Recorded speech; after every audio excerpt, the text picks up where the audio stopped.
Channel of Vadodara. Harni boat દુર્ઘટનાના વળતર અંગે વડોદરા મહાનગરપાલિકાની વડી કચેરી ખાતે સર્વપક્ષીય બેઠક મળી હતી। વડોદરાના મેયર પિંકીબેન સોનીની અધ્યક્ષતામાં મળેલ આ પાલિકા બેઠકમાં વિપક્ષ શાસકના સભાસદો વચ્ચે ચર્ચા ચાલી હતી। જો કે નિર્ણયનો ટોપલો ન્યાયતંત્ર પર ઢોળ્યો હતો। મેયર પિંકીબેન સોનીએ કહ્યું હતું કે કોર્ટના માર્ગદર્શનના આધારે પીડિતોને વળતર ચૂકવા હશે। તમામ 76 સભાસદોની વળતર માટે લાગણી છે, બને તેટલી ઝડપથી વળતર ચૂકવા હશે। વડોદરા મહાનગરપાલિકા નિર્ણય માટે સક્ષમ છે, પરંતુ વળતરમાં ક્ષતિ ન રહી જાય તેનું ધ્યાન રાખવામાં આવ્યું છે। બેઠક મેં પહેલાં કહ્યું તેમ કે સૌ સભાસદશ્રીઓ હૃદયથી વ્યથિત છે અને ગયેલું માણસ પાછું પણ નથી આવવાનું કે આપણે એમનું દુઃખ ઓછું નથી કરી શકવાના, પણ બધાની જ સર્વ 76 ઓલ મારા સાથી કાઉન્સિલર્સ બધાની એવી લાગણી છે કે આપણે પરિવારને કોઈને કોઈ રીતે આપણે એમની સાથે જોડાયેલા જ છીએ અને એમના દુઃખમાં સહભાગી થઈ રહ્યા છે।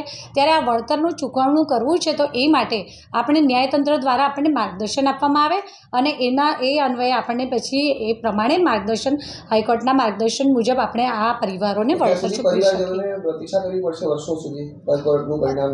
આપણે આ જે પણ વળતર માટેનું જે પણ પ્રોસિજર હોય તે સ્ટેન્ડિંગમાં પસાર કરી અને એનો પ્રોસિજર આખો કરી દીધેલો છે અને કોર્ટમાં પણ એની રજૂઆત કરી છે। એટલે બની શકે તેટલી ઝડપથી આપણને કોર્ટ દ્વારા એનું માર્ગદર્શન પૂરું પાડવામાં આવશે અને એ પ્રમાણે આપણે ચોક્કસ બધા જ જે નક્કી કરી છે ચર્ચા વિચારણાની જરૂર પડશે તો ફરી પણ સાથે બધા બેસી ચર્ચા વિચારણા કરી અને યોગ્ય નિર્ણય લઈશું। એટલે એવું માની શકાય કે કોર્ટના માર્ગદર્શન સિવાય તમે પોતે અંગેની એમની રજૂઆત હતી।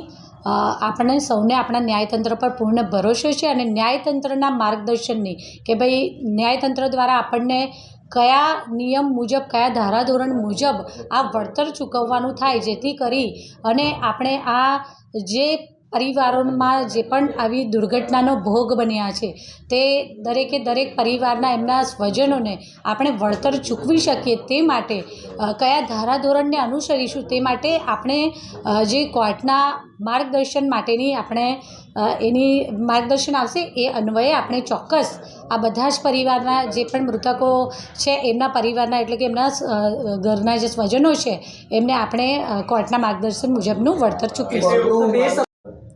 વળતર ચોક્કસ આપણે બધા જ માત્ર વિપક્ષ નહીં, મેં પહેલાં કહ્યું તેમ કે 76 જેટલા પણ સભાસદશ્રીઓ આપણા સભાગૃહમાં બેસે છે સૌ પોતપોતાના વિસ્તારનું પ્રતિનિધિત્વ કરે છે અને નાગરિકોના સુખની સાથે સાથે એમના દુઃખ, એમની તકલીફ, એમની સમસ્યાઓ સાથે સીધા જ જોડાયેલા છે। દરેકે દરેક કાઉન્સિલરની એવી લાગણી છે કે આપણે આ પરિવારો સાથે છીએ જ અને એના માટે જ આજે સર્વપક્ષીય સાથે બેસી અને આ વિષયમાં અમે ચર્ચા વિચારણા કરી છે। હરણી બોટકાંડના દુઃખદ ઘટના બાદ કોંગ્રેસ પક્ષની માંગણી હતી કે જે મૃતક બાળકો છે ને શિક્ષિકા છે એમના ફેમિલીઝને તાત્કાલિક કમ્પન્સેશન આપવું જોઈએ।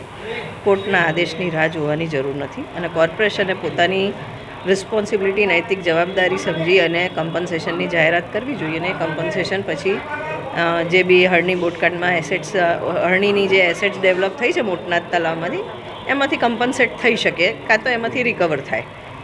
આજે સર્વપક્ષીય બેઠક બોલાવી હતી અમે 2 સભામાં માંગણી કર્યા પછી આજે તમામ હોદ્દેદારો જે શાસક પક્ષના છે એમની સાથે એક સંયુક્ત બેઠક થઈ। બેઠકમાં એક વસ્તુ ચોક્કસ એગ્રી થયા છે કે કમ્પન્સેશન આપવું છે એ નિશ્ચિત છે।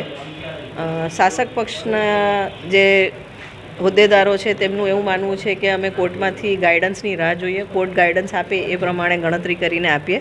વેરેઝ કોંગ્રેસ પક્ષની એવી માંગણી છે કે કોર્ટનો ગાઈડન્સ કે કોર્ટનો જે બી આદેશ આવે એ શિરોમાન્યો રાખવાનો, પણ જો આપણે કમ્પન્સેટ કરવું હોય તો તાત્કાલિક કરવું જોઈએ। ફેમિલીઝને શાંત કશે કંઈક હાશકારો રહે અને એ તાત્કાલિક થવું જોઈએ।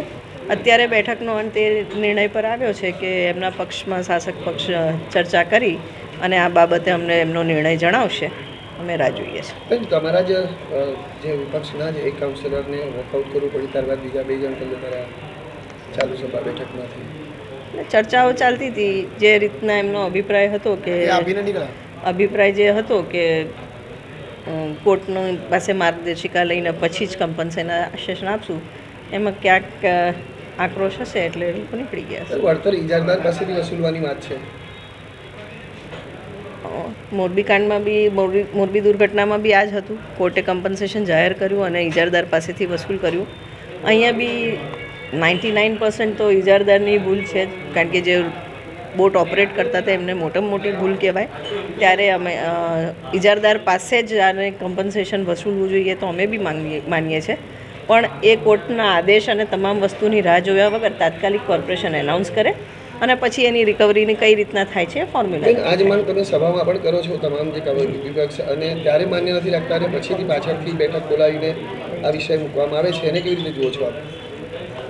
સભામાં બી અમે આ જ માંગણી કરી હતી. ઇનફેક્ટ પ્રોએક્ટિવ થઈને શાસક પક્ષે પહેલેથી સામેથી જાહેરાત કરી દેવી જોઈતી હતી કે કોર્પોરેશન આ રીતનું કમ્પન્સેશન અનાઉન્સ કરશે અને અમે ફિગર નક્કી કરીને જાણ કરીશું, પણ નથી કરી શક્યા. ત્યારે કોંગ્રેસ પક્ષને સંવેદના એ ફેમિલીઝ સાથે છે ને અમે ડિમાન્ડ કર્યું છે કે કમ્પન્સેશન તાત્કાલિક આપવું જોઈએ. કોર્ટના ગાઈડન્સ કે આદેશની રાહ નહીં જોઈને એ લોકોને તાત્કાલિક કમ્પન્સેશન આપવું જોઈએ.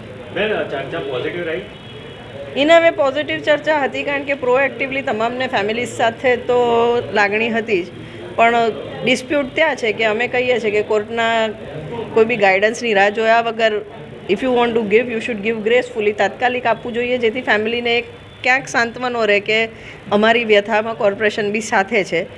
કોર્ટનો આદેશ પછી કરવાનું છે તો બાહેદારી છે, તો બધાને કરવું જ પડે. નહીં, અમારા સભાસદો બેઠા છે, અમારા વિરોધ પક્ષના નેતા બી બેઠા છે, ચર્ચા કરી રહ્યા છે. ચર્ચાના અંતે શું નિર્ણય થાય છે જોઈએ છે હમણાં. બાકી અમે તો અમારી રજૂઆત 50 લાખ પેલા પરિવારજનોને આપો એવી અમારી માંગણી છે. હવે એમાંથી જે સંયુક્ત બેઠકની અંદર જે નિર્ણય થાય એને પછી આપણે વિચારીશું કે આપણે કરવા જેવું છે કે નથી કરવા જેવું. પણ અમારા સભાસદો બેઠા છે, અમારા વિરોધ પક્ષના નેતા બી બેઠા છે, એટલે એ આવે પછી ખબર પડશે. આપણા જ પાર્ટીના જે એક કોર્પોરેટર છે તેઓ વોકઆઉટ કરી લીધું કે માનતા નથી વાત, તેમનું કહેવું છે વોકઆઉટ કરી દીધું છે. ના, તે વખતે તો ચર્ચા ચાલતી હતી. હવે ચર્ચાના અંતમાં શું નિર્ણય આવે છે એ જ જોવાનું હોય ને. પુષ્પાબેનની નારાજગી છે, નારાજ તો બધા જ છે, નારાજગી તો બધાની જ હોય ને. કારણ કે નિર્દોષ બાળકો એમની હત્યા, માનવ સર્જિત હત્યા હોય તો દુઃખ બી હોય, સાથે સાથે એમના માટે એમને વળતર મળે, એમના પરિવારોને વળતર મળે, એ વાતને લઈને અમે ધ્યાન કેન્દ્રિત કર્યું છે કે ભાઈ આવા લઠ્ઠાકાંડ આ શહેરમાં થયેલું તે વખતે કોર્પોરેશનને કંઈ લાગે વળગે નહીં, તોય છતાં બધા જેટલા લોકો ઓફ થઈ ગયેલા એમને બધાને આ જ કોર્પોરેશનમાં નોકરી બી આપી અને વળતર બી આપ્યું.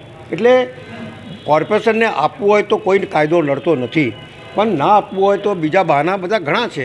એટલે જોઈએ છે હવે ચર્ચાના અંતે શું થાય છે, પછી આપીશું ઇન્ટરવ્યૂ.